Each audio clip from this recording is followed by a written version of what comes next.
Hello everyone, and welcome to a Lateral Thrills video. Today I have a trip report out of Kennywood. I was there on opening day, April 22nd, 2023, and I would like to share my experiences with everyone. Let's get started on my trip report. I got to the park around 12 p.m. Right after getting to the park, my dad and I decided to get some potato patch fries. As with most people working there being new, the line was long.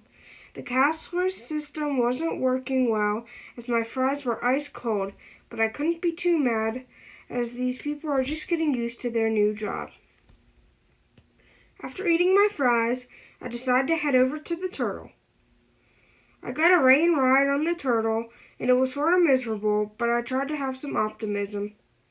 After getting a rain ride on Turtle, I decided to go to Noah's Ark. It's Noah's Ark, nothing really much expected. Then we headed over to Area 412 to check on Spinvasion. The ride looked pretty colorful, and that whole area of the park is really starting to come together after being dead for some years. After checking this out, we decided to take a ride on Skyrocket. The ride broke down once, but it was still a nice ride. I also met some really nice people with this kid who never rode Skyrocket. He ended up riding every thrill ride in the park. After this, we headed to Kangaroo. We got a nice ride on it, but nothing much to say, honestly. Then we headed over to Whip, where I got my first look at the refurbishment. It looked nice, but they didn't get the numbers on the cars yet. We then got a ride on a Wave Swinger, and off to Thunderbolt we went. This was a middle seat ride, and it was okay. Not the best ride I've had on it, but still pretty solid.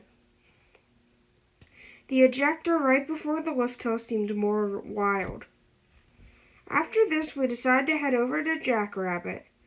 We had a middle seat ride, and the double down was awesome. Then we hit Racer, and it looked nice with its new repaint. We saw the Phantom stuck at the top of the lift hill, so we decided not to ride it, but then we went on and got a near back row ride on the coaster. I got some footage, and it was the best ride I'd ever gotten on Phantom, and it moved up over Daredevil Dive on my coaster list. After this, we got a front row ride on Thunderbolt, and this was the best ride I've ever had on that coaster. It was just plain fun and moved ahead of Skyrocket on my coaster ranking list. The last ride we rode for the day was Skyrocket. It was a bunch of fun, but I just had more fun on the other coaster rides that day. We left the park around 5 p.m., feeling pretty satisfied with our visit. Let's take a look at my total ride count. Now let's talk complaints. Steel Curtain was closed, and as was the entirety of Steelers Country. I'm not sure what is going on, but we will have to see. Lastly, the one thing that irritated me was the Pepsi Fast Fill stands were completely out of ice. One at the Midway refreshment stand had one machine that had ice, but no drink came out. The other machine had no ice, but drink came out. To me, this was questionable, as you would think the park would have this up and ready by the time opening day came around. But anyways, now let's get on to my final statements.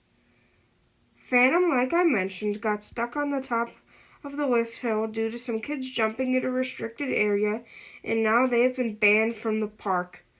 Some rides were closed and the operations were just meh, but I guess pretty good for opening day standards.